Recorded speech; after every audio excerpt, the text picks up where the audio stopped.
কাজগুলো করেন না, আমাকে অসম্মানিত করিয়েন না। আমি তো এখানে একটা ভালো কাজই করতে আসছি, খারাপ কিছু করতে আসি নাই। তো আমার কাজটাকে পারলে সাপোর্ট করেন, না পারলে আমাকে ইগনোর করেন, কিন্তু বাজে কিছু ছড়ায়েন না, এটাই বলবো। আর কি বলবো? আচ্ছা, এখন তো আপনার শত্রু হয়ে গেছে, আপনাকে নিয়ে বিভিন্ন মন্তব্য করে, আমাদের কি তো সেগুলো আপনার বড় ভাইরা বিভিন্ন ধরনের ফেসবুকে ইয়ে করতেছে আপনাকে নিয়ে, তাদের কি বলবেন আপনি? আমার শত্রু বলে আমি কাউকে মনে করি না, সবাই আমার বন্ধু, সবাই আমার ভালোবাসার মানুষ। সবার ভালোবাসার লোক। হ্যাঁ। আচ্ছা, যারা এই যে এখানে কেক বেচে কিন্তু পদের ভিতরে লাগে, আপনার ভিতরে লাগার কারণ কি? তা জানি না, মনে হয় আমার হাতে জাদু আছে। আপনার দাদু আছে, আপনার কেকটা সাথে লাগে, মনে হয় আমার হাতে জাদু আছে, বললামই তো। জাদু আছে, জাদু আছে, তাবিজ দিয়ে তো কিছু করা যায় না। আচ্ছা, আমি তো কাস্টমারদের চিনিই না, তাবিজ করবো কেমনে? কেকের মধ্যে যদি দিয়ে দেন কিছু। ও আচ্ছা, তাই নাকি?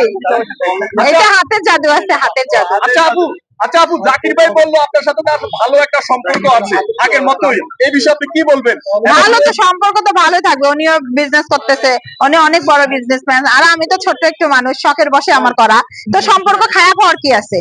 বিজনেস করতে আসলে যা একটু উল্টাপাল্টা ঝামেলা এটা হয়, এটা কোনো বিষয় না। এখন আগে যেভাবে দেখলাম ওনারা এখানে আপনি গেছেন বা আপনাদের মধ্যে ভালো একটা সম্পর্ক ছিল, হাসি খুশি, এখন কি সেটা আবার থাকবে? কেন যাব না? আমি আবার যাব। সত্যি যাইবেন? হ্যাঁ, কেন যাব না? আমার তো বললাম আমার কোনো শত্রু নাই, সবাই আমার বন্ধু, সবাই আমার ভালোবাসার মানুষ। আজকে গেছিলেন, দেখা করছিলেন? না, আমি আজকে সময় পাইলাম কই? আপনারা তো আশা মাত্রই আমার ধরে ফেলছেন। দেখা করছিলেন? না, আমি গেলাম কোথায়? আমার যখন মনে হবে আমি তখন যাব। আমার যখন মনে হবে তখন আমি যাব। আজকে কেক আনছেন? কতগুলা কেক নিয়ে আসছেন? 24টা কেক নিয়ে আসছে। 24টা। আজকে কয়টা আনছেন কেক? 24টা। এই কয়টা আনছেন কেক আপনারা শুনেন, আর পাবলিক বলে ও আপনি তো দেখে 24টা একা একা বানাইতেও পারেন। আচ্ছা, আপনি তো কেক খান নি মনে হয়, কেক খাইতে আপনার কাছে? হ্যাঁ, কেন খাবো না? আমি তো 5 বছর হলো আমার হাতের কেক খাই। আমরা দেখি আপনি খান আপনার কেক? হ্যাঁ, খাই, আজকেও খাইছি। এই যে ইমরান ভাইয়া আমাকে খাওয়াই দিছে। আপনি কেক খান না মনে হয়, কই আমাদের কাছে কেক কাস্টমারই খাওয়াচ্ছে। না, ইমরান ভাইয়াই তো আমাকে প্রথমে কেক খাওয়াই দিছে, আমার ছেলেকে খাওয়াই দিছে, সবাইকে খাওয়াই দিছে। প্রমাণ নাই আপনি কেক খাইছেন? কোনো প্রমাণ নাই ভিডিওতে? হ্যাঁ, কোনো ভিডিওতে আছে, দেখেন, অনেকেই ছাড়বে।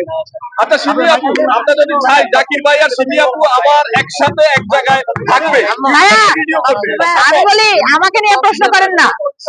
আমি তো আমার প্রশ্ন দিচ্ছি, আমার কথা আপনি বলতেছি। কি জাকির ভাইয়ের উপরে রাগ? কেন রাগ তাহলে হলো? জাকির ভাই তো আমরা ভালো আমি আমি চাচ্ছি আমাকে নিয়েই কথা বলেন। হ্যাঁ, আমাকে নিয়ে কথা বলেন। জাকির ভাই তো একটু আগে আপনারা স্মরণ করলো। তাহলে আমিও তো স্মরণ করলাম। জাকির ভাই বলছে আপনারা আপনার সাথে ভালো একটা সম্পর্ক আছে, আপনি যদি চান সে যদি এই দুজন আবার একসাথে ভালো হবে। আমরা আবার আলাদা হইলাম কবে? পুরো বাংলাদেশের মানুষ বা পুরো বাংলাদেশের মানুষ জানে আপনার মধ্যে আর জাকিরের মধ্যে সামনে লড়াই চলছে। আমি তো লড়াই করতে গেছি, আপনারা দেখেন, আপনারা বলেন। আমি গেছি লড়াই করতে। এখন আবার কি একসাথে হবেন বা একসাথে দেখতে চাই আমরা? আরে বাবা, পাশাপাশি তো আছি, আলাদা কোথায় হইলাম? কিন্তু এক ফ্রেমে দেখতে চাই আমরা আবার। এখন আপনি যদি বলেন তাহলে আবার একদিন ছবি উঠাবো, সেটা আমার যেদিন মন চাবে সেদিন গিয়ে আবার দেখবেন যে পাশে দাঁড়ায় ভাই একটা সেলফি উঠিয়েই তো হয়ে গেল। একটু ছবি আমি দেখতে আসছি। না না, শত্রু কিসের, সবাই আমার বন্ধু, বলছি না। জাকির আপনার সত্যি হয়ে গেছে একদম। না না, জাকিরের কথা তো বলছেন আপনি, আপনি কি কিছু বলতে থাকেন? বলতেই পারে।